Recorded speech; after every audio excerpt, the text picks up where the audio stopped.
വരുന്ന 15-ാം തീയതി ഞായറാഴ്ചയാണല്ലോ മഹാശിവരാത്രി വരുന്നത്. ഇപ്രാവശ്യത്തെ ശിവരാത്രി വ്രതം എടുത്താല് 100 കോടി പുണ്യം ഉണ്ടാവും എന്നാണ് പറയപ്പെടുന്നത്. കാരണം ഈ ശിവരാത്രിക്ക് ഒരു പ്രത്യേകത കൂടിയുണ്ട്. അതിനാൽ ഈ ശിവരാത്രി വ്രതം എല്ലാവരും എടുക്കാനായിട്ട് ശ്രമിക്കണം കേട്ടോ.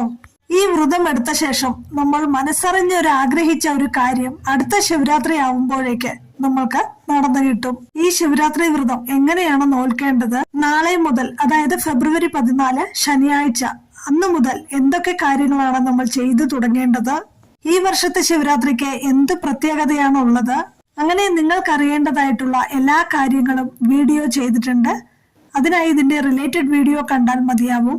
ശനിയാഴ്ച രാവിലെ മുതൽ ചെയ്യേണ്ടതായിട്ടുള്ള കാര്യങ്ങളെല്ലാം വീഡിയോയിൽ ഉൾപ്പെടുത്തിയിട്ടുണ്ട്. അതിനാൽ എല്ലാവരും വീഡിയോ മുഴുവനായും കാണാനായിട്ട് ശ്രമിക്കണം കേട്ടോ. അതിനായി എല്ലാവരും ഈ വീഡിയോയുടെ താഴെ എഴുതിയതിൽ ഒന്ന് തൊട്ടാൽ മാത്രം മതിയാവും. വീഡിയോയിലേക്ക് പോകുന്നതാണ്.